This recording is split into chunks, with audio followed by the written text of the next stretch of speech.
Good evening, and welcome to this event on geopolitics and contested maritime spaces organized by the Baltic Program at the Center for Geopolitics. My name is Donatas Kupčiūnas.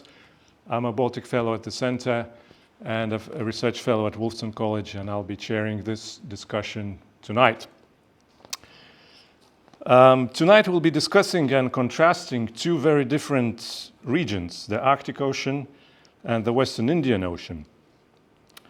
In classical geopolitics, the Arctic has been a rather peripheral area. During the Cold War, geopolitical significance of the Arctic region was mostly about the placement of anti-ballistic missile systems, projection of air power, or submarine operations. Modern geopolitics of the Arctic is again something different, especially having in mind the challenges and opportunities that are being brought by climate change. The Arctic and Western Indian Ocean regions have some commonalities, such as competition for marine resources, marine travel routes, contested exclusive economic zones, and potential military developments in those regions. And so the aim of this seminar is to consider the main geopolitical issues associated with maritime space in those regions, to discuss the challenges to maritime dispute resolution, and perhaps even to offer some prospective solutions. You might also ask, what does the Arctic and Western Indian Ocean have to do with the Baltic, for instance? Well, for a number of countries in the Baltic region, the Arctic, for instance, is a very major issue, especially for Scandinavian countries and for Russia. And if you read, for instance, Danish foreign policy and security strategy, much of it is about the Arctic, actually. And so we're delighted to have tonight two experts with us. Dr. John Ash served in the Royal Navy as an oceanographer and was an associate of the Scott Polar Research Institute. He holds a master's degree and a PhD from the University of Cambridge in polar studies, and he has worked extensively on issues associated with the Arctic region. He has also twice given oral evidence to parliamentary committees on aspects of Arctic policy. Dr. Colin Barnes is a fellow of the University of Cambridge Center for the Environment, Energy and Natural Resource Governance. He has a PhD in economics from the University of Manchester and a master's in international relations from the University of Cambridge. His master's dissertation was on law, economics, and sustainable development with reference to the coastal and island states of Comoros, Kenya, Madagascar, Seychelles, and Tanzania. He has worked extensively in the Western Indian region on issues concerned with maritime resources. And so we will have a presentation by Dr. Ash and Dr. Barnes for about 45 minutes, and then we'll open up the floor for a Q&A session. Just to note that this event is being filmed, and afterwards it will be shortly available on Center for Geopolitics YouTube channel. So, geopolitics and contested maritime spaces, over to you, gentlemen. Oh, thanks very much. Thanks for coming. As Donatas said, why are we using or looking at two case studies that are very different regions? And you mentioned some of these, that they share contested areas, and particularly the Arctic and both the Western Indian Ocean as well. And they're important because there's contested EEZs, because of transport, fisheries, and food security.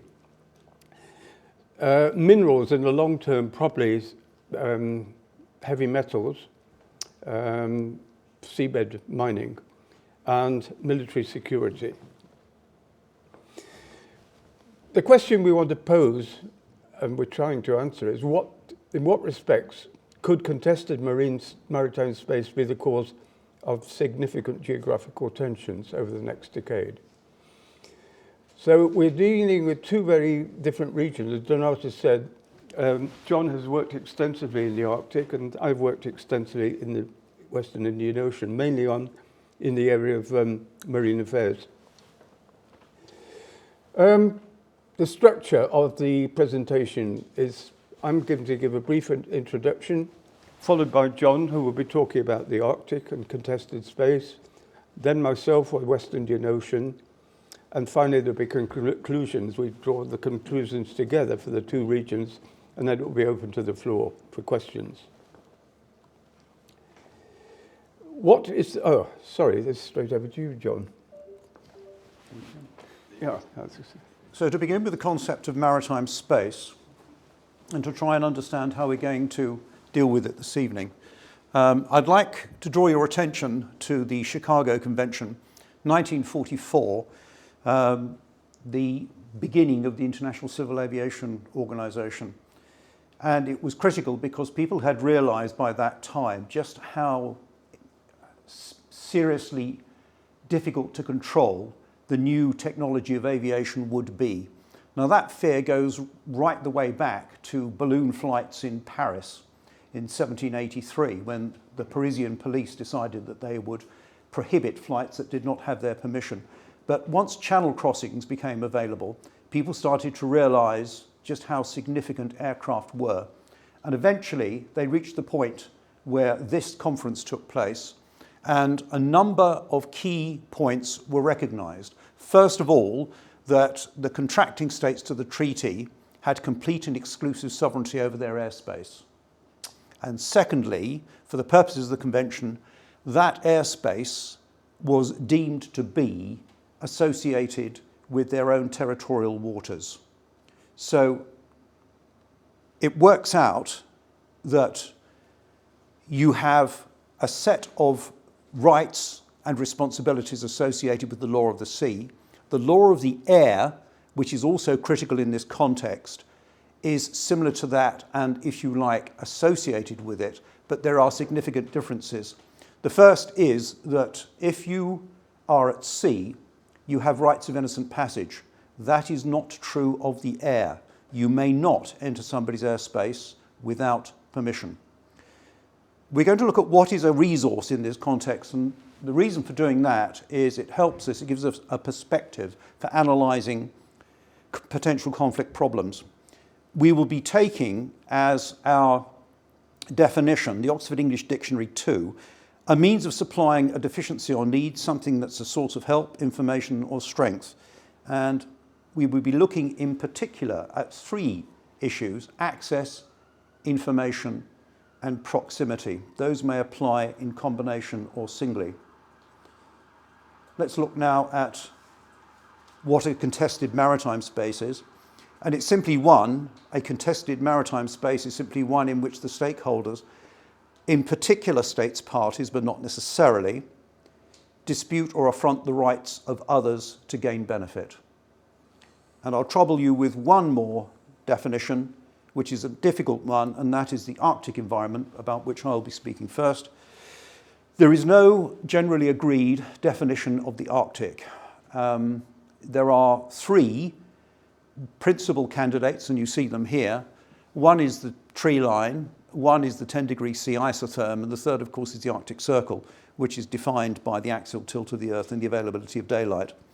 But the reality is that they are all subject to change, and so therefore, not being fixed, they have questionable geographical value. In geopolitical terms, what I'll be talking about this evening is probably more closely associated with the area that you see contained within the 10-degree C isotherm. So the red line that you see around there, that's probably the best I can offer you in terms of the geographical region in which I am addressing my remarks. So the exam question is, in what respects could contested marine space be the cause of significant geopolitical tensions? I should point out to start with that it has always been the case that the Arctic has been a battle space, always. And if you look back through history, you'll see, first of all, that the tendency is for conflict to spread into the Arctic, not the other way around. So you may have read in recent decades all sorts of theories about resource wars starting in the Arctic. The reality is it's much more likely that tensions will spill over into the Arctic. That has always been true. Take, for example, this this particular incident, 1693, part of the 7 Years' War, in which in Turenberg Bay in Svalbard, now Sorgfjord, 40 Dutch whaling ships were attacked. 13 of them managed to be captured by the French, but the rest of them escaped. This is about access, and the item they're attempting to access was whale oil. And before rotary drilling was discovered or perfected in the 19th century, whale oil was the principal economic resource in that regard. This continued through history. This is the Shenandoah, a Confederate raider, up in the Bering Sea, brought absolute chaos and devastation to the Union whaling vessels up there, and did so right at the end of the Civil War, effectively destroying their whaling trade. So access was denied in that case.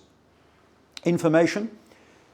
The Second World War is a good example of that historically, and what you see here is a synoptic for the 5th of June, the day before D-Day, and to obtain an accurate synoptic and create a decent forecast, you need the right data points. Now, the Germans had a lot of data, but what they had a problem finding was data from the Arctic.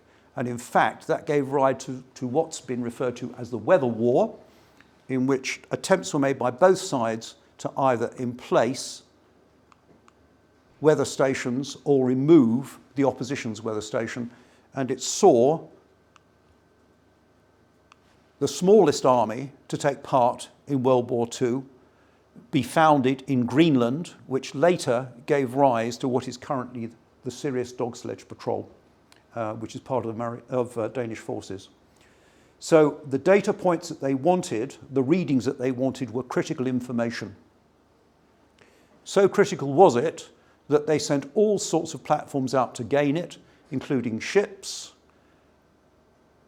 to take weather observations, and even remote stations. Now this one was only rediscovered. It was emplaced by a U-boat during the war, was only rediscovered in 1977. In 1981 it was moved to the Canadian Armed Forces Museum.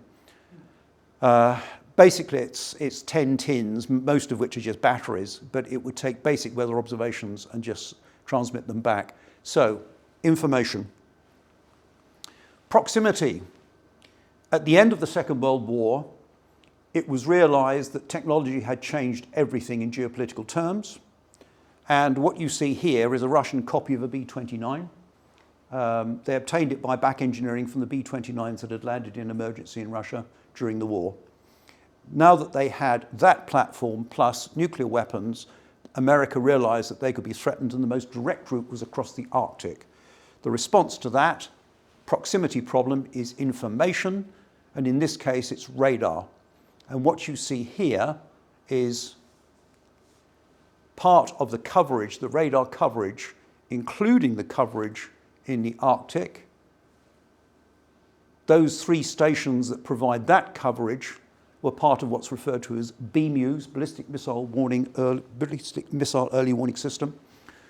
They have been updated, they still exist over time. But what's interesting about this is if you look at the emplacement of those stations and the coverage that you get, the overlap, that is to say the greatest redundancy, is over the Barents. So this is the current iteration of the station at what was Thule in northern Greenland. It's now Patufic. And as you can see, they've modernized all the radars. That radar has, well, it doesn't any longer have a parabolic dish. You don't have moving parts. All the beams are steered and created electronically. So information was the means of mitigating the threat associated with proximity, that is to say the direct route across the Arctic. What about current situations? Well, climate change is altering, in particular, issues associated with the food supply, and access to biomarine resources is going to become ever more critical. Potentially, it could cause conflict. If you look at this chart, which is by AMAP, you can see here, the red areas here give you an indication of where the fishing is. And essentially they're in the shallower areas. The continental shelves in the Arctic go back enormous distances. The oceanic average is about 40 miles, but in the Arctic they're very much greater. But because of processes such as upwelling, it is generally the shallow areas of the Arctic that are the most fecund when it comes to fish. And that is critically important. What is happening is that as the ocean changes with climate change, so the fish are moving. They are moving towards the polar regions, and those nations that have those fishing grounds will benefit, while others at mid-latitudes will suffer. However, there will still be the same requirement for protein, and that will not increase. There was a theory that what would happen as the ocean warmed is that more fish would become available. It would become more productive. That, as recent research has indicated, is actually quite naive. It doesn't work in that way. However, the United Nations reckoned that the catcheries would provide approximately 90 megatons of fish per year. We have effectively damaged a large number, perhaps 75% of the planet's fisheries, either due to poor management or direct harms from illegal operators. And IUU fishing is a key problem. Research has indicated that the catch potential will move northwards, as I've indicated, and we are already seeing that. For example, the Norwegian government reports a change to the catch locations of the Capelin in the Barents. So those areas are actually going to become much more valuable economically, and therefore the subject of much more criminal activity from IUU fishing. How do you deal with that? Well, as with all police work, the way you deal with that is with information. And to have successful enforcement, you must have not merely remote information, but also close inspections, which means you need to have this sort of a vessel in order to collect the information that you need. But information is the counter to that sort of a problem, and it is a severe one. The kind of economics that we're talking about in this case, you can have, in the case of a trawler, a catch that's worth more than the vessel it's in. So we're into drug economics. That gives you some indication of the scale of the problem that we're facing. What about access issues into the Arctic Ocean? Once again, climate change is altering everything. If you look, I'm afraid the formatting has been damaged by this software. However, you can get the basic principle. If you look at trying to get through the Bering Strait in a submarine, the problem there is that you have two issues. One is it's relatively shallow water, and also that you have ice coverage. And that's extensively reported in the references you see here. One of the best, of course, is one of the earliest, which is Anderson and Blair's report of the Nautilus transit. You can end up in a situation when you have just a few meters below the keel and a few meters above the fin. However, with climate change, that changes. Part of the equation goes away. So under those circumstances, you can expect a possibility that the Chinese would wish to access the Arctic with their SSBNs, and it would become easier for them to do so. Why would they want to do that? Well, I can do that. This is not going to work either, I don't think, but well, I'll try.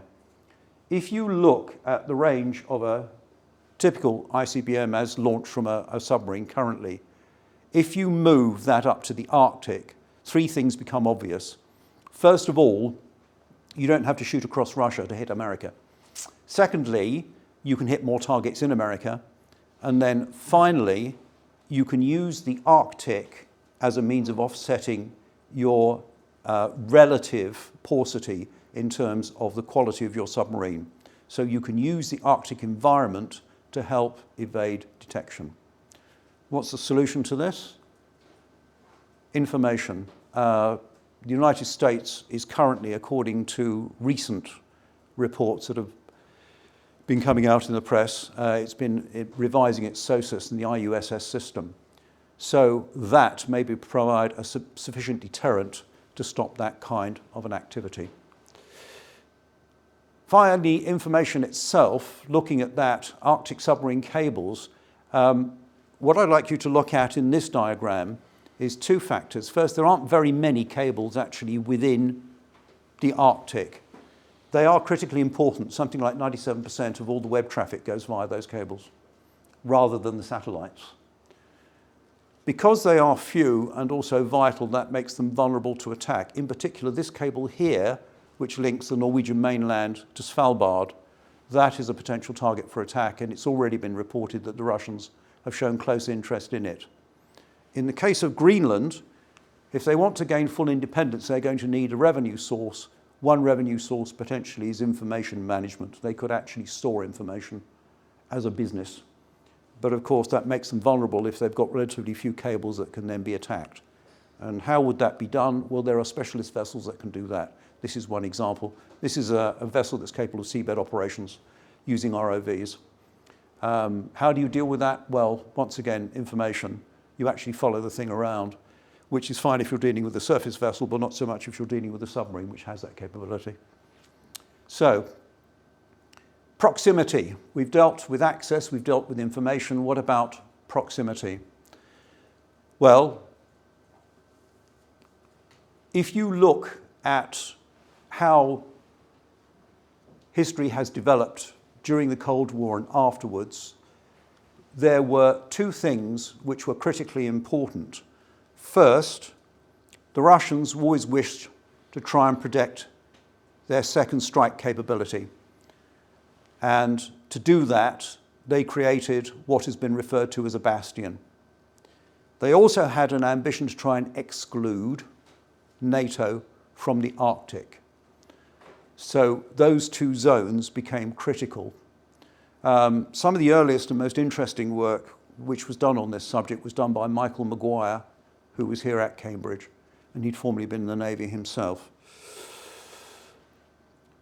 The missile ranges that are currently available, and this is one of the latest types of submarines that the Russians are operating, this represents and will represent the bulk of their SSBN force.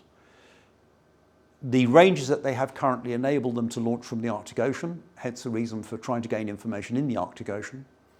And as I've mentioned in the case of the Chinese, potentially, the Arctic confers an advantage in terms of stealth and the ability to hide to a submarine.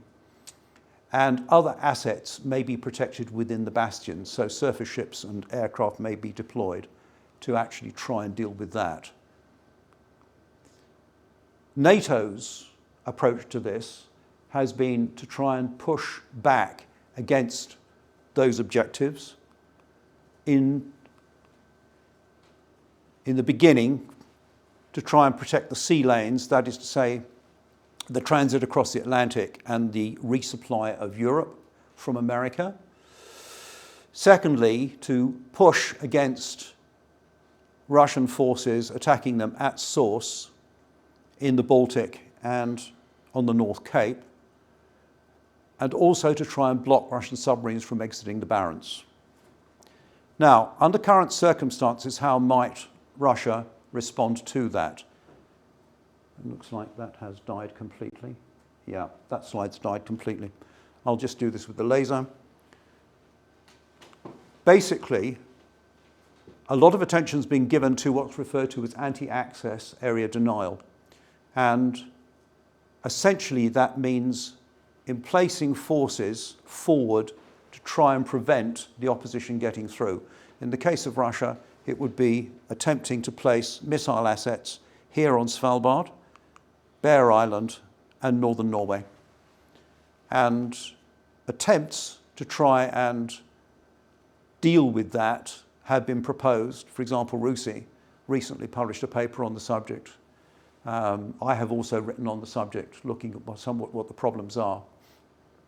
But I also have proposed an alternative, which is to deal with issues of rising tension. And the way that I have proposed doing that is to use a maritime demilitarized zone, which you can see here. And this would be established in time of tension to try and keep the forces apart. In other words, to try and preserve political control over the forces at sea.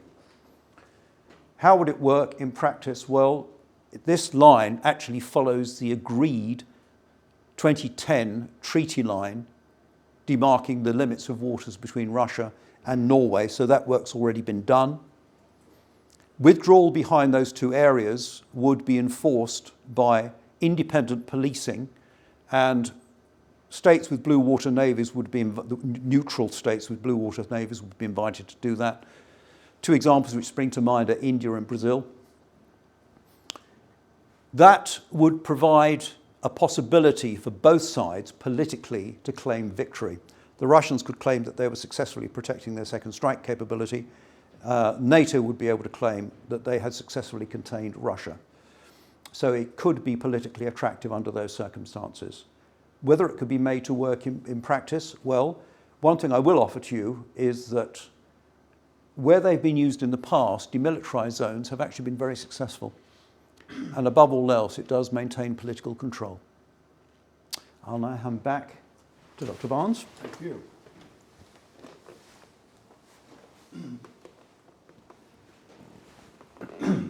Again, to try and answer this question, which is central to this talk, in what respects can contested maritime space lead to tensions in the future, geographical tensions?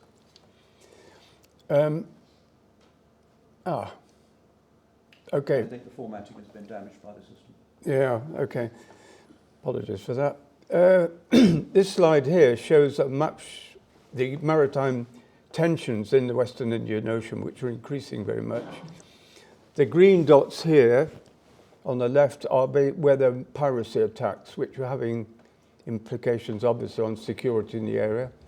Those have now decreased, although at one time they were far south as Madagascar. As you can see here, there are a number of bases being established already by the Chinese or Chinese port facilities up in Pakistan, in the northern area, in Sri Lanka. And these are increasing because at the moment there is, for example, take the case of the Maldives. The Maldives traditionally, which is up in the northern area here, had a very close relations with India. But now they have a new president, and the relations are now increasing towards China. And China is in fact investing in port facilities there and potentially into a naval base, which will be in a critical area because it's in the northern part of the Indian Ocean where most of the sea transport passes. This slide basically shows the major economic exclusion zones in the Western Indian Ocean. And the red one on this, up here is the total, but the biggest areas, the biggest EEZs in the area are basically Seychelles, Mauritius, and Madagascar. France also has a large EEZ because it had a lot of little islands off the Madagascan coast, and also Réunion and Mayotte. Challenges, the military security in the Indian Ocean. Piracy was a major issue in terms of insecurity in the area. One thesis is that the coming together of various countries to control piracy included China.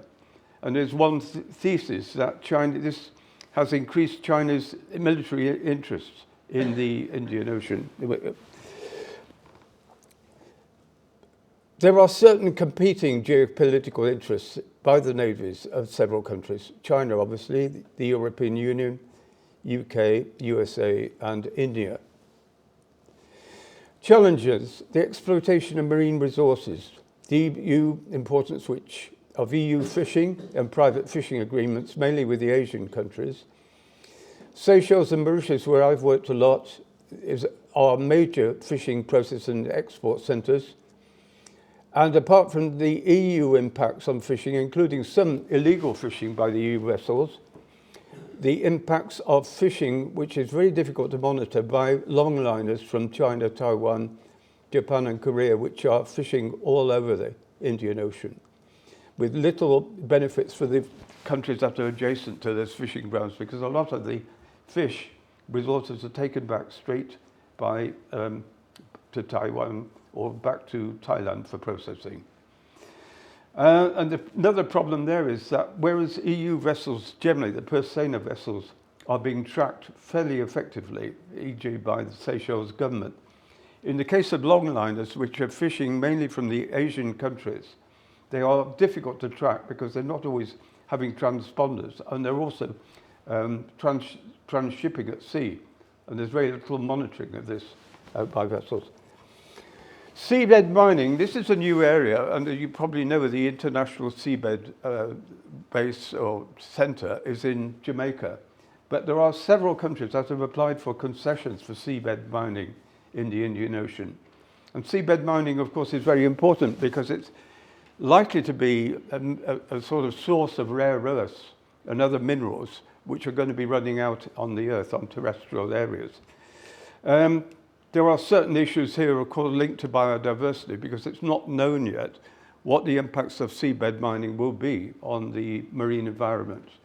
So at the moment, there's a lot of people doing exploration, which is very difficult because you're drilling down to 1 kilometre or more to the seabed, and what the impacts, the environmental impacts will be. This is the area of contested maritime spaces. If you look at the Indian Ocean, the Western Indian Ocean in particular, it's one of the most areas in the world where there are many, or probably most, contested areas, as you see from this map, I hope. They include, for example, lots of countries which are claiming French territories. The French have a lot of territories, apart from Réunion and Mayotte. They actually have all these small islands off the western coast of Madagascar. And there are lots of counterclaims. The French island territories are claimed by Comoros, Mauritius, Madagascar, Mauritius, and Seychelles. These countries, of course, became independent from France, but in the post-colonial period, it's now being more and more interest in contesting these areas, but very little action's been taken. But most of the claims are against the French. And Mauritius, of course, is claiming the Chagos archipelago, which potentially has a military interest, or has had a military interest because of the renting of Diego Garcia to the Americans. And as you probably know, there's been a high court case which is still being worked on against the UK in the British Ocean Territory, which in fact is generally recognised to belong to Mauritius, but it's still open to debate. It's not been settled, that issue yet. But it's likely to be very important because of the military importance of the Chagos. This diagram here shows the contested areas, of which there are a lot going far as the north, many of them against the UK, most of them against the French. But there's little action. There's no fighting. There's no legal issues being developed yet with these contested areas, possibly because of the lack of power in many of these countries, relatively. Fishing. John mentions fishing. Fishing is one of the major activities in the Indian Ocean. It's something I've worked on quite a lot with the Indian Ocean Tuna Commission. And this is an example of one of the vessels that's an EU purse-seiner, which probably worth about $50 million, which is using techniques with very long nets of 1 kilometre to catch tuna. Seychelles is a major hub for tuna processing, but a lot of the tuna, as I mentioned earlier, is taken offshore by Japanese and other Asian longliners outside the region. So with little value added for countries like Mauritius and Seychelles. One of the major issues in the Indian Ocean and Western Indian Ocean, but particularly the Northern Indian Ocean, is going to be transport routes. And a lot of the sea transport of oil and gas coming from and going to and through China and up to the Suez Canal and other vessels, other areas, is becoming a big issue and will become more so in geopolitical terms in the future. Key factors in the geopolitics. the importance of Horn of Africa, Middle East, and the proximity to the Suez Canal. And interesting enough, the establishment of a naval base in what was a French colony in Djibouti, which now has the presence of China, Japan, and the USA, as well as France, having naval bases there. Although China at the moment, I think, is just a commercial base, it's not a naval base. But French have a naval base there. Access. Well, generally the Indian Ocean has open access to these activities. There's the issues of Chagos and, of course, the access to the waters around the Chagos Islands, which are part of the British Ocean Territory, Indian Ocean Territory, which is a huge area of about over a million square kilometers of sea. So military activities in the area of Garcia could restrict access. It's not certain yet. And there are issues around the contested EEZs, for example, the choke points of the Suez Canal and the Malacca Straits, which that's gone, I'm afraid, that one. Proximity to the central Indian Ocean, obviously to the main sea routes across the Indian Ocean. The proximity of Madagascar and the French Île-et-Perse, the scattered islands, to the Mozambique Channel, which is another major sea route, but not as important as the northern Indian Ocean. And the presence in Sri Lanka, the Maldives, and Diego Garcia, and associated EU disputes. Conclusions. In contrast with the Arctic region, which John has been talking about, the potential for political tensions and risks in the Indian Ocean is increasing, notably between India and China. China has bases now in Sri Lanka, and it wants to develop Sri Lanka and also Pakistan, and it wants to develop a base in the Maldives, which is linked, of course, as often is the case, to investments that China is putting into the development of industrial bases and science parks and rest, bolted on to influence and eventually military presence. So the competition between India and China is increasing, and it's going to increase more. I mean, Mauritius has some northern islands, about 1,000 kilometers, nautical miles rather, from northwestern Mauritius, which are now attracting Indian investment, and the Indians are going to build a base there, which of course is critical for India in terms of the sea routes. Therefore, competition in India is increasing, and with the development of more and more port and military bases. Conclusions. Well, the situation between the Indian Ocean and the Arctic, they have many things in common. I mentioned transport, contested zones, military security, and the rest. Increasing global competition between India and China, which India used to consider the Indian Ocean as part of Indian influence, and that's now being challenged by China and other countries. The development, as I mentioned earlier, of Agoleka Island in Mauritius, which as a military base and a commercial base, and the fact that the Maldives are now developing relations with China and vice versa. There seems, I'm afraid to say, a map missing there, but it didn't come through. The one with choke points. The choke points is a key area in the Indian Ocean. We've lost it. Yeah. Yeah, choke points are key issues in the Indian Ocean. One is the Suez Canal and the Middle East routes up through, and European routes to and from, and Asian routes to and from through the Suez Canal. And second, the Malacca Straits in Malaysia, which are another major choke point leading on into the Indian Ocean. It's interesting to note that, I don't know how far it's developed yet, but the Chinese are building a railway through from southern China down to Myanmar, through Myanmar, as part of the Belt and Road Initiative, as another way of accessing Indian Ocean, the Eastern Indian Ocean. Thank you. I'll just draw the conclusions that I now have for the Arctic. And we've looked at this from the perspective of three issues. The first is access, information, and proximity. So climate change, I mentioned to you, could facilitate the introduction of China as a strategic nuclear power into the Arctic. The mitigation of that is information. That is to say, the improvement in the American IUSS system. That could be a sufficient deterrent to halt that, or at least limit it.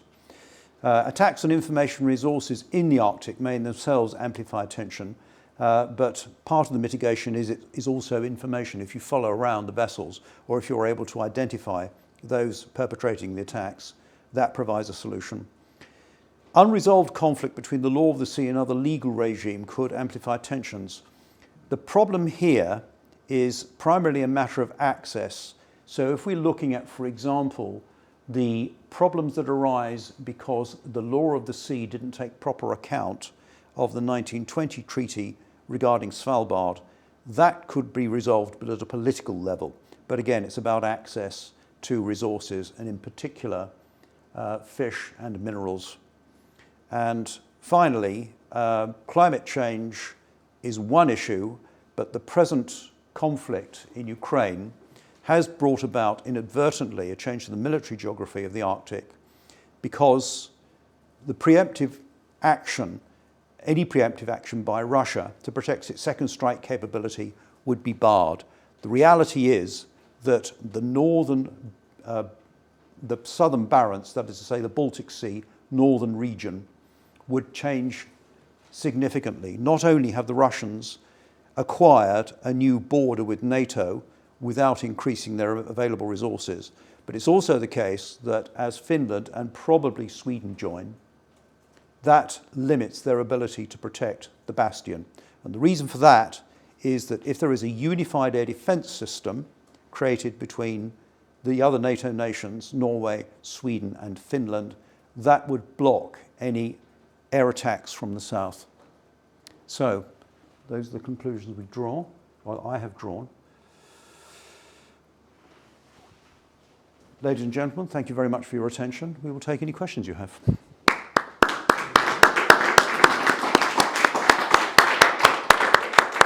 Thank you so much for such an excellent presentation.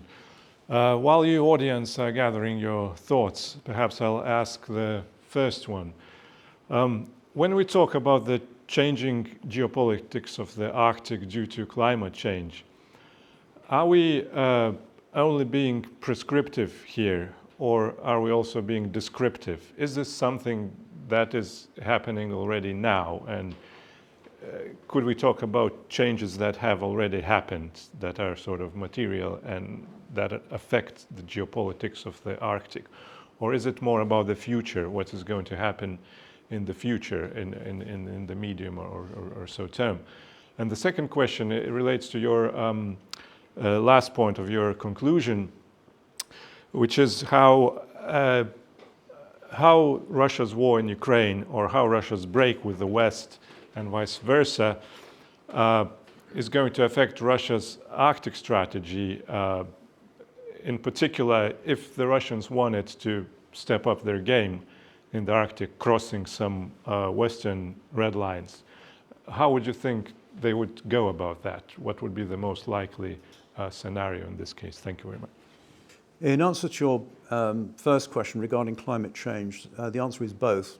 We're seeing it at the present time in terms of the movement of fishing grounds, and we will see it in the future, I think, in terms of transit routes across the Arctic, to what extent those form points of contention. I mean, ultimately, the Northern Sea route will become an irrelevance in the summer months because you'll be able to sail straight across the Arctic. So therefore, any potential conflict that might arise in that region will simply be obviated. As far as your second question is concerned, what could Russia do? At the present time, they've got severe problems in the sense that they've succeeded in hollowing out their own armed forces in order to fight in Ukraine. They've actually denuded some of the Arctic resources in order to reinforce what they currently have fighting in Ukraine. If they wanted, I mean, potentially they could decide on some kind of Arctic action irrespective of the outcome in Ukraine, win, lose, draw. There are always circumstances from those three possible alternatives in which they might make the decision, we either need to make some kind of demonstration for domestic purposes, or we need to try and push back NATO because we have not been as successful as we might have been. Or if we are successful, and that looks extremely unlikely at the present time, where else will we go? What could they do? Well, to make a political statement, establishing an anti-access area denial zone in the Arctic is something that they could do. That would probably entail an Article 5, and that's probably where they don't want to go. Because at the present time, economically, the current situation is to their favour. Despite the fact that they are fighting a war, it is still the case that they're collaborating with Norway, and that collaboration has been very successful in terms of fisheries and the fisheries management of the resources in the Barents. It would not be in their interest to do that.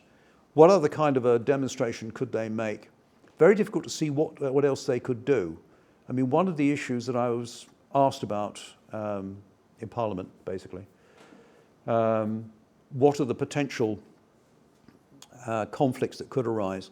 Now, one of the things that has been mentioned is the possibility of a demonstration nuclear blast, and the Arctic would be a location in which you might want to do that because of its remoteness. It is still the case that environmentally it's still bound with other nations, and NATO may have views about the pollution spreading to some of their territory. How likely is it? Well, I'm afraid in modern discourse we've stopped saying two things in terms of current affairs and political science.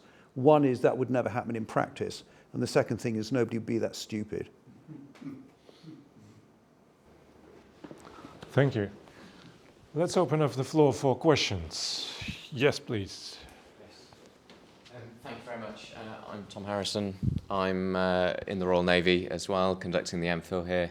And my question is, why is the law of the sea insufficient for the Arctic? The US and the UK are very much determined to stick by it, you know, in other choke points and in other areas of the world, particularly in China and the South China Sea at the moment.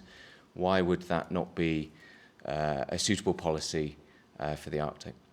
It's been, since the Ilulissat Declaration, 2008, it's been the case that certainly the Arctic 5 have wanted to run the Arctic using the extant law. In other words, what they did not want to have an Arctic treaty as a comparison with the Antarctic treaty. It's a very different environment. So they wanted to do it all on the basis of current law. And that looked like it would be a very successful policy. And in fact, there was considerable political process after that. At that time, there was a great deal of political process in terms of the amount of treaty law that was established in the Arctic and the degree of collaboration. It was exemplary. Unfortunately, the law of the sea, when it was established, gave rise to a number of problems. Some of them comic. So if you consider things like, for example, Hans Island, which is in the Nares Strait between Canada and Greenland. When the law of the sea documentation was submitted, this became a conspiracy of cartographers, basically.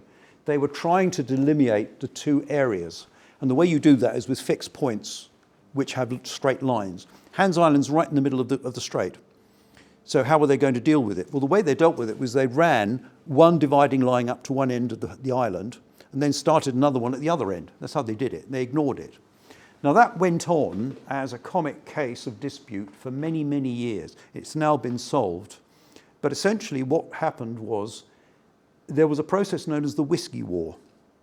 And in the Whiskey War, the two sides, that is to say Denmark for Greenland and Canada, would go there, run their own flag up the pole and leave a bottle of spirits for the other side.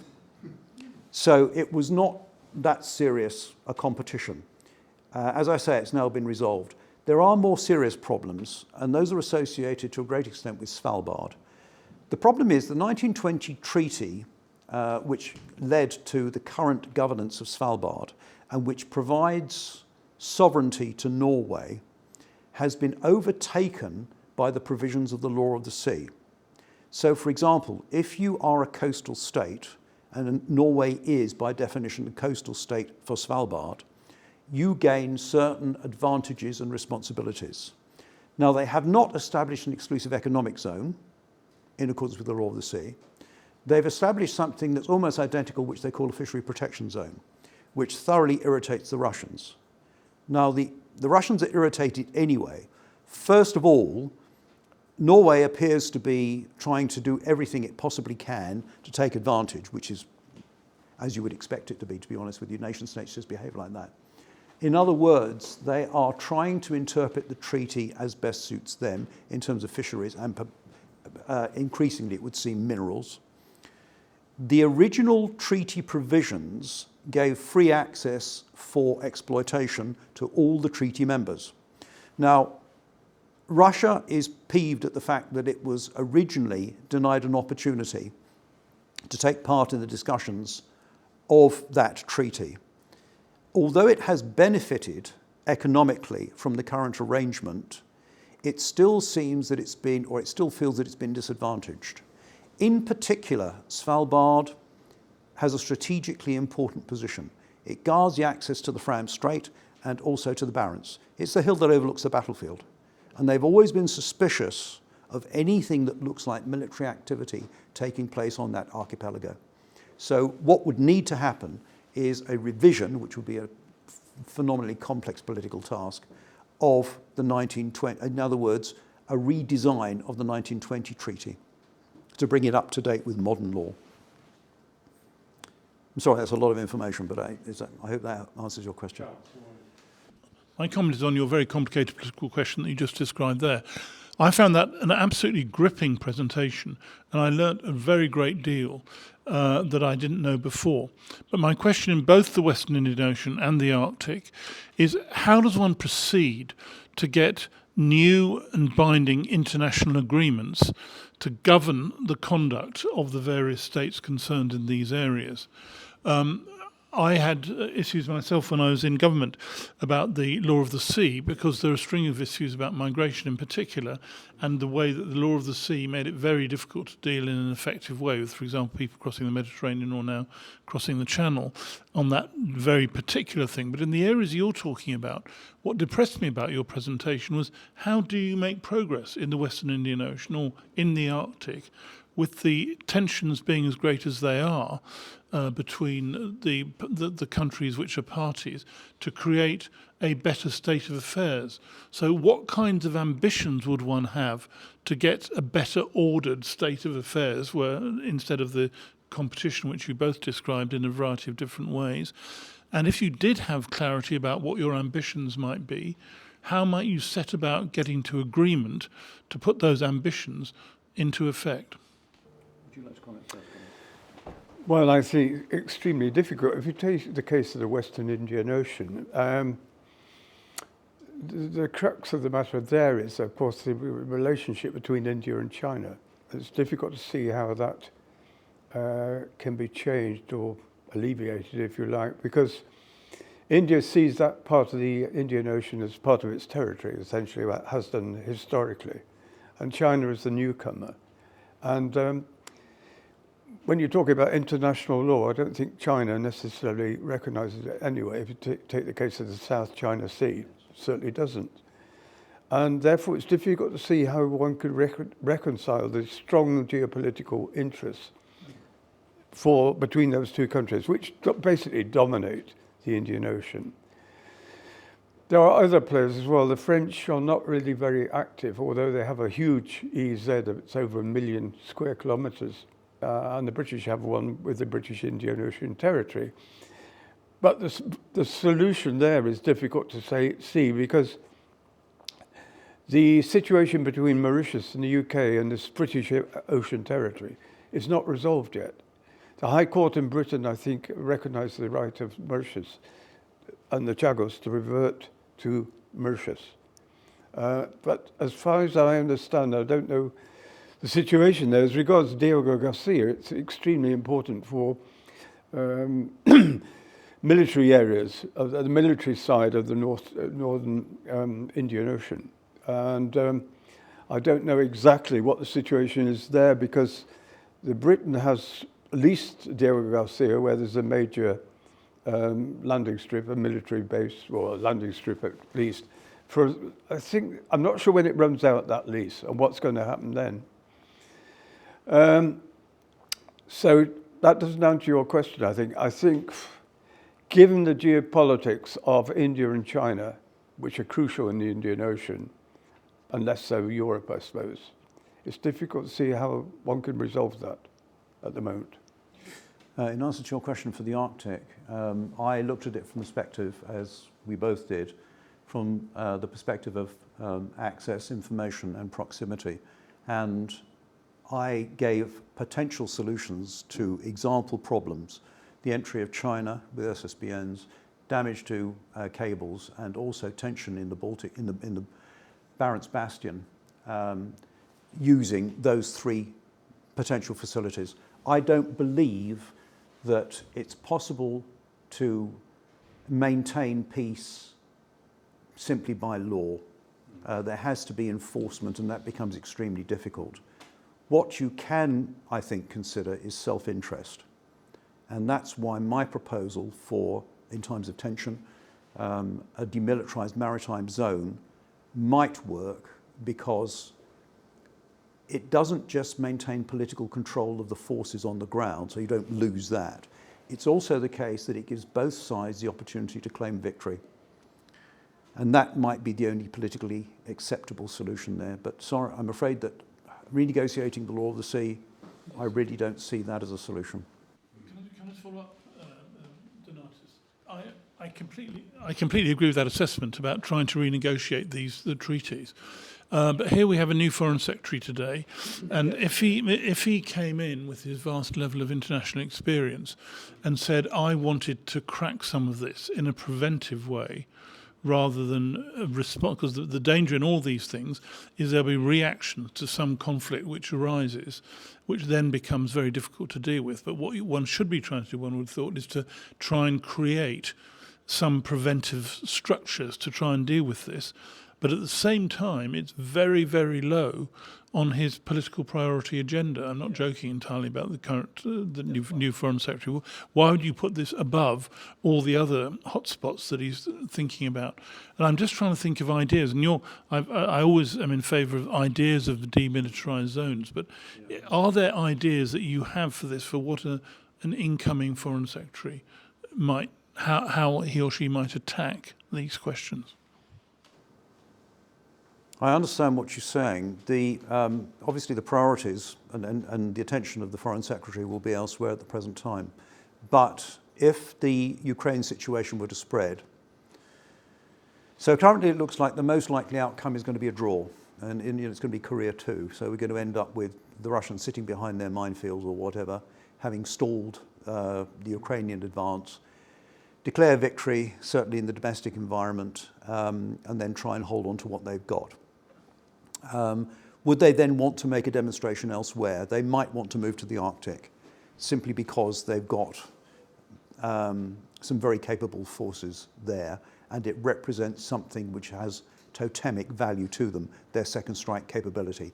Under those circumstances, it's probably worth trying to establish some kind of agreement between NATO and Russia,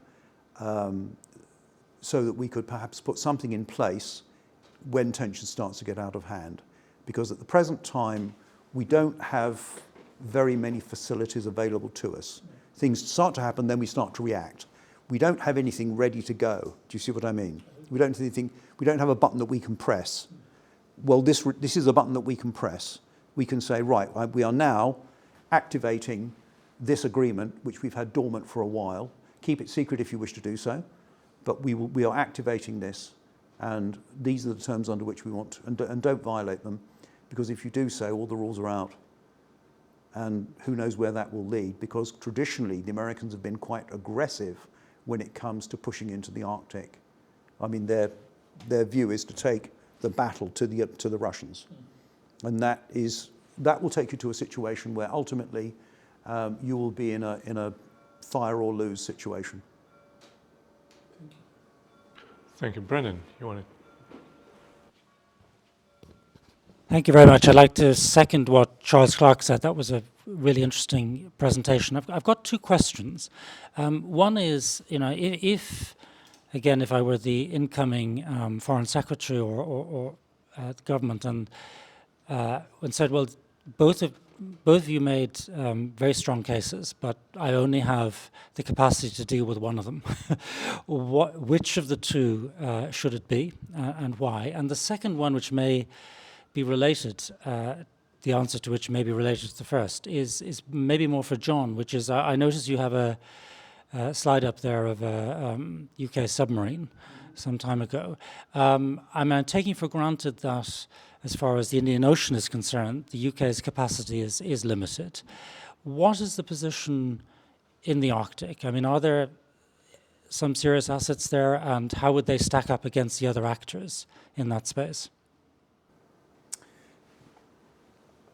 I will start with a comment that I made to the International Relations Committee, which is, this may be politically unfashionable, but the Arctic is a lot closer to us than the Indian Ocean is, and certainly than the Pacific is. Under these circumstances, we must be able to act in that environment. The second point I'll make is, in order to act there, we have to have the right equipment, the right people. Training for these environments is highly perishable, so you must work on it continuously. Now, we have, as you can see here in the past, developed capabilities. We should preserve those capabilities. The third point I will make is that one of the reasons why we need those capabilities, we are developing our relationship with Norway for defence. It is not beyond imagination that a situation might arise in the future in which there was serious conflict in the Arctic, and our allies, and I'm talking here particularly about the Americans, chose not to turn up. Under those circumstances, we would have to deal with it ourselves, with whoever else, whether it's to be the JEF or which other military force was able to take on that responsibility. But we could not necessarily assume that an Article 5 would be effective. So under those circumstances, we would have to ensure that we could operate under those in that region. We've got a good submarine force. Yes, a carrier battle group. We've got good amphibious forces. One of the pleas I made to Parliament was, look, we've had an aircraft carrier holiday, and we've had a maritime patrol aircraft holiday. Can we please not have an ammunition holiday? Because, you know, I'm talking particularly about precision-guided munitions. They must be available in sufficient numbers. They must work in all environments. So that is where I believe we should develop a capability. And dare I say it, this is probably more important at the present time than getting involved in the Middle East. And let me say one thing further in that regard. If we are to get involved in the Middle East, may I recommend that we go to the Persian Gulf rather than the Eastern Mediterranean?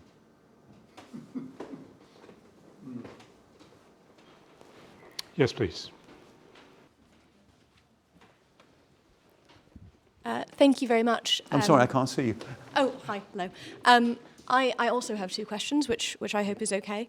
The first is about the Arctic, and whether the sort of policing functions which you were describing earlier, in a world in which the US Navy chose to devote more of its resources to the Pacific, for example, in the relatively near future, would the capacity exist to continue or scale up the kind of policing and enforcement operations that you were describing, or would someone else need to step into the breach? And my second question is on the Western Indian Ocean, specifically regarding the sort of carrot and stick options available for reducing overfishing by Asian trawlers. So I think what I'm asking here is there anything that could be used by way of a carrot to convince Chinese and Japanese trawlers to leave the Somali tuna population alone, for example? Or is that purely a question of enforcement? And if so, is there any realistic prospect for getting that off the ground? Thank you. Would you like to deal with the Indian Ocean first? Yeah, good point. I mean, the issue of enforcement is that countries like Mauritius and Seychelles, which rely very much on tuna for their economy as well, apart from tourism, they have very good monitoring of fishing vessels. both European fishing vessels, which are based French and Spanish, and other ones that have private licenses. As regards the Asian longliners, it's much more difficult. Sorry, just before that, some of these trawlers, of course, are turning their transponders off, so you're not tracing them properly. You can't trace them. When it comes to the Asian vessels, the Taiwanese, Chinese, and the others, Korean, they have private fishing agreements with somebody like Seychelles and Mauritius. And at the moment, it's difficult to control because they're not being monitored through transponders. And they're doing, as I mentioned earlier, transshipping at sea, which is not being monitored at all. So some countries, like Seychelles, are very well set up to do monitoring of fishing activities in their EEZ. Other countries in the area, like Comoros, which also has a European fishing fleet, has no equipment at all to monitor, so they don't know what's going on. And it's difficult to see how that can be implemented at the moment. Unless there are conditionalities, and this is a problem on the high seas, that you cannot fish unless you meet these regulations about overfishing and you can be monitored about fish size, etc. I don't see how that can be done at the moment. And there's a lot of fish being lost, as John was saying, by illegal IU fishing. Yeah. And we don't know how much, because it's not being counted, because it's all unlawful. Yeah. As far as your Arctic questions are concerned, what could we actually do? Well, the Joint Expeditionary Forces has been designed specifically so that you can operate at less than an Article 5. It's fast. One of the things that the Russians have always been able to count on in the past is just how long it takes us to make a decision in NATO. So we do have that capacity. How much could we actually bring to the table? Well, potentially a carrier battle group, amphibious forces, submarines, the new Poseidon, the Maritime Patrol Aircraft, extremely important and very capable. So there is a lot that we could do against that as a near-peer adversary. It would depend on how determined they were to keep what they had taken. And unless it was actually a territorial acquisition, I'm not sure that we would do very much. So it depends on how determined they are to make a political statement. There are some things about which we could do very little at all. I mean, if they decided to have a demonstration nuclear blast in the Arctic, well, that would not in itself, I suspect, be something that we could deal with. What would happen thereafter politically, we would be part of. Good evening, sirs. Damien Terrell, University of Plymouth. Thank you very much for your fascinating presentation. You've raised a number of very, very useful points there.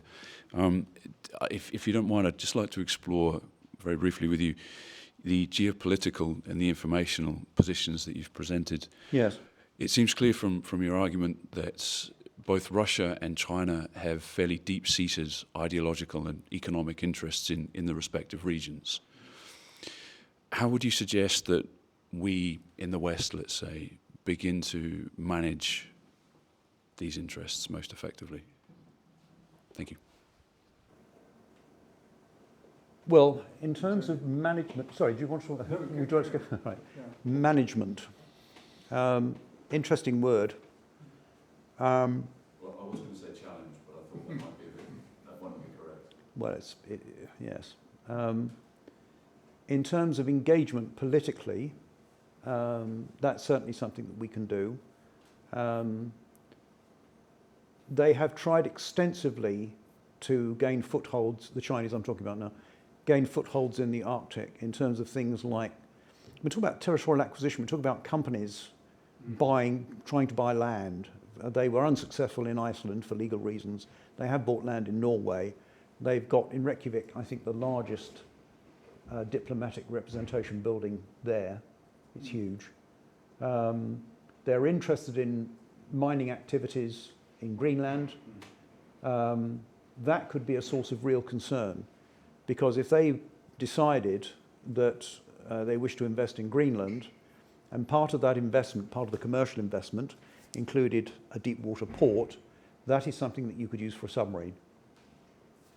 Submarines are deep draft vessels. Yeah, sorry. Yeah, no, please. I'm just going to say, vis-a-vis Greenland, as John was saying, Chinese do have interests there. They've set up a joint venture with an Australian company for mining rare earths, which are incredibly valuable because they go into lasers and electric vehicles and things. Now, whether that will be extended, that interest, as John was saying, in Greenland, is an interesting one. And the other thing is, if the ice cap reduces in Greenland, this will give more access to minerals, including uranium. And they have found a lot of uranium also in Greenland.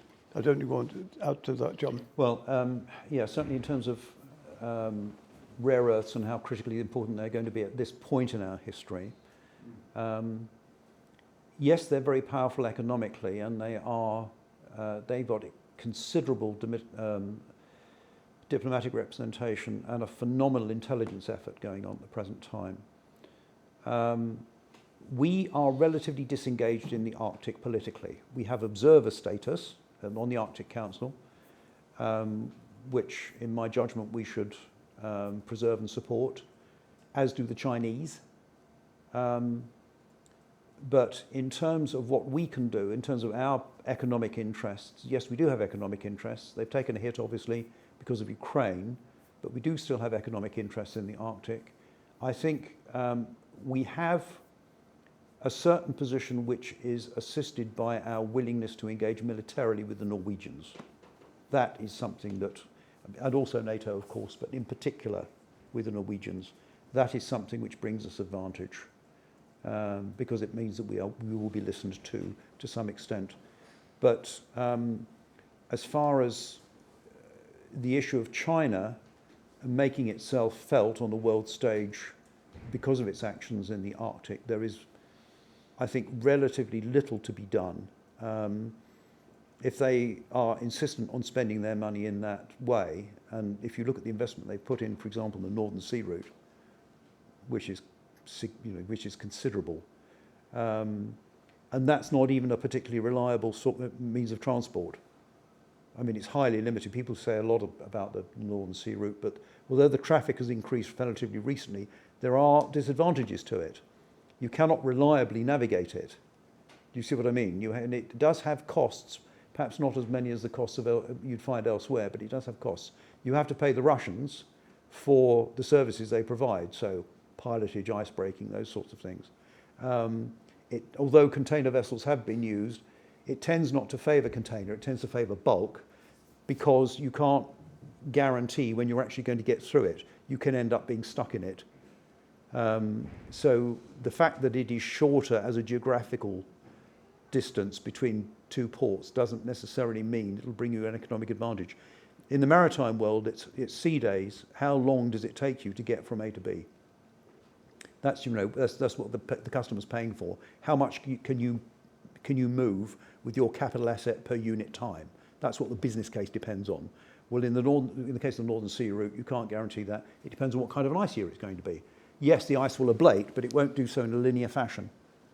So, there's a lot of investment going on there. Is there much that we can do about it? Not really.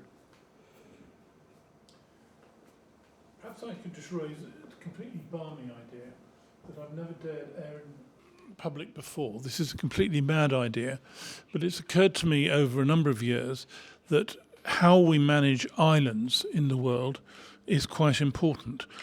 We've had our history, whether it's Jim Callaghan sending people to Anguilla, yes, or the Falklands War, or whatever, and the potential explosive nature of these islands with their mineral deposits around them, their economic interests, often a very small number of residents, has led me to wonder, could there be any kind of solution in this? And my, as I say, balmy, I don't defend it very strongly, idea, but I'd be interested if you all both consider it equally balmy, is that the United Nations should establish a regime which islands could be moved into the governance of by the either with the agreement of A, the country whose sovereignty now exists for it, B, the residents of that particular island, and if it's contested sovereignty, e.g. Argentina, UK, if everybody agreed to hand it over with some economic area, the governance of that island, to the United Nations, and you say just set up the UN agency, and then islands could be switched into it when it became convenient that people wanted to make those changes. It struck me as a way of trying to prevent the kind of battles which will otherwise take place in all these cases as you end up, as the economic resources emerge. As I say, I can only describe it as a balmy idea, and I've never dared even mention even a small room such as this before, but would you agree it's equally balmy, or do you think it's an exciting utopian vision which David Cameron should be campaigning for at this moment? Colin, would you like to speak first? Well, small islands are incredibly important in the Indian Ocean. It's full of small islands, which I'm not sure whether that would work or not, but there are a number of things with small islands.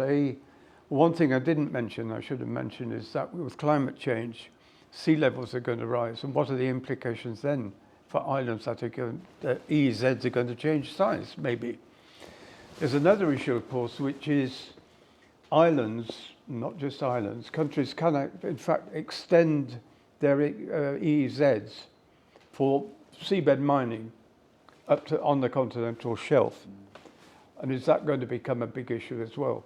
If lots of countries extend their EEZs on the continental shelf, that's going to have implications for other countries, neighbouring countries. Yeah. The island problem. It wasn't that long ago that there was a view that the total number of sovereigns on the earth would reduce, not increase, and the reverse has happened.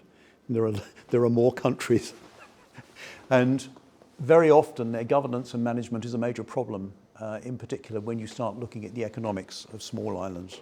Yeah. Setting up if you like, a centralized sovereign in the United Nations for all the small islands is an interesting idea, and these are the reasons why I think it would fail.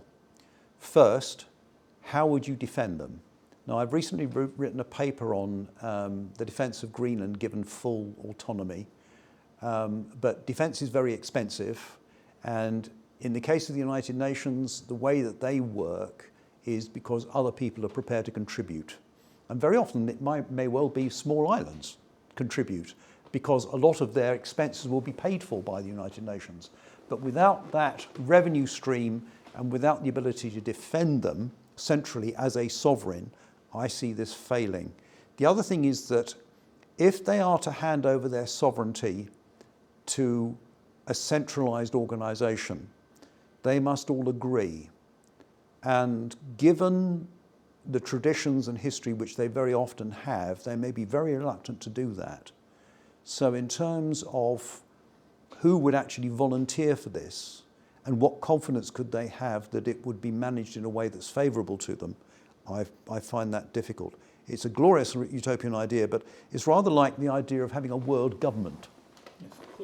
And there is a problem with a world government, which is, to whom would you turn? Just the 2 points I'd say on that. Yeah. One, I wouldn't have one centralised UN control for all islands. Right. You just have separate sovereignties for each island at the UN. And secondly, rather than say UK or Argentina, yes. And if it was UN, then the economic benefits that arose, if for example there was a yes. Would go to the UN and or the occupants of the island itself. Right. But of course, I do genuinely recognise it's utopia. But otherwise, I don't really quite see how you stop further stupidities yes. cropping up in relation to, I don't know, Diego Garcia on yeah. an excellent example.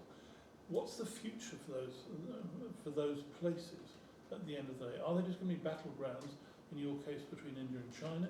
Or and because we, the former colonial countries, have got these dotted around the world yes. in relatively irrational places. Mm-hmm. Gordon Brown, over a long time, wondered whether we should put an airstrip into St Helena. Yes. And finally we did. Put an airstrip, it cost about, I think it's about 50 million, so not that much, into St Helena on yes. the theory that only tourism would give a future for St Helena. But right. these kind of things just crop up as constant irritating problems rather than opportunities for the future. Yes, if you don't have very much mass, generally speaking, from a defensive perspective, small nations are reliant on larger nations. Yeah. That's just the way it is. They often have very little to offer in terms of revenue opportunities. They are susceptible to bullying and corruption by larger powers. They can be the focus of all kinds of conflicts, as we saw in the case of the Falkland Islands. To a great extent, we took our eye off the ball there. And that was not a problem associated with the Falkland Islands. I mean, they were quite clear as to what they wanted and what they saw developing. We chose not to look at it, or we felt that we had higher priorities, which is why I'd probably say to David Cameron, please don't take your eye off the ball, because irrespective of what you think is fitting your in tray, there are other things that are probably more important at the present time. I can see that from the perspective of representation, having a communal representation in the United Nations, that would be very valuable, because with their collective problems, the ability to speak as one, with one voice, I think, would be extremely useful in countering the political weight of the other nations, in particular when it comes to issues such as climate change, where they are likely to be some of the first victims. Fascinating idea, though. Well, particularly the example of the Maldives is interesting there, where they had a parliamentary meeting under the sea, didn't they? So I remember, yeah. So the Chinese base might have problems in the future. We have time for one last question, and it goes to Brendan. That's only because I've already asked the questions. There's nobody else who wants to ask one. So I apologize for asking. So it's really a follow-up for John, which is, I mean, you said that in the case of Russia and the UK, it would be a near competitor situation, and I wasn't quite sure who was the near in this situation. In other words, by which I mean, you know, could the UK and Norway, absent the United States, actually operate effectively against the Russians in that region? And if so, picking the scenario you were describing, which is, you know, if the Russians wanted to make a demonstration which was territorial, in other words, one which required a response, which bit of real estate do you think they might go for, pushing their luck, that actually plausibly Norway and we could push them out of? The answer to your question is Svalbard. And what would happen is that they would claim that the Norwegians were oppressing their people there, which is somewhat ironic because the mining works there, such as they are, I mean, they're pretty well shut down now, but the mining works were largely staffed previously by Ukrainians.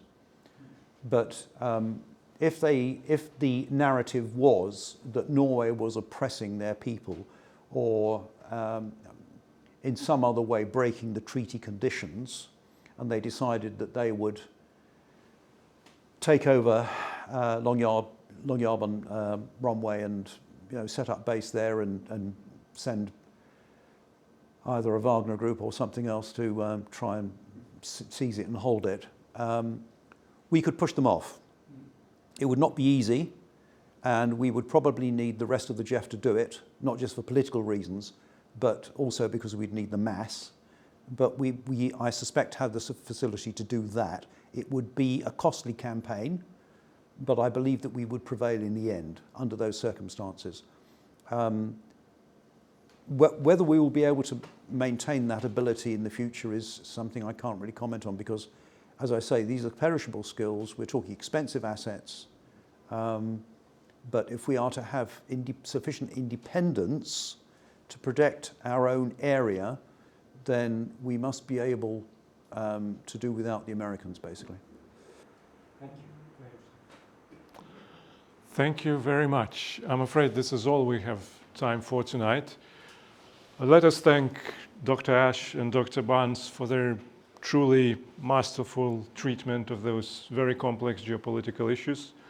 Thank you, audience, for your clever questions. And let's continue the discussion with a glass of wine.